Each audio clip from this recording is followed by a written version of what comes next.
মাননীয় speaker sir, I am sorry, যা দরকার তাই তো বলবো। ডিস্টার্বিং, বেশি হুইপিং করো না। শুধু হাসপাতাল না, সাথে জনবল, অস্ত্র, মানে যন্ত্রপাতি, আইসিইউ এবং পোস্ট অপারেটিভ সেন্টার। সরি, মাননীয় speaker sir, I am sorry, অস্ত্র না, আমি বলেছি যন্ত্রপাতি।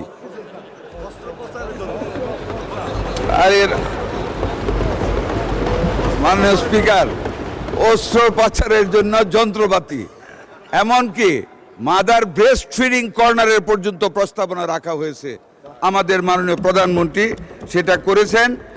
আমরা শুধু তাই না, সারা বাংলাদেশে 1 থেকে 2টা 1000 বেডেড হাসপাতাল with all the facilities, ICU থেকে নেওয়া, ওটি থেকে নিয়ে এভরিথিং, শুধু মহিলা এবং শিশুর জন্য 2টা স্পেশালাইজড হাসপাতাল করার প্রস্তাব করেছেন।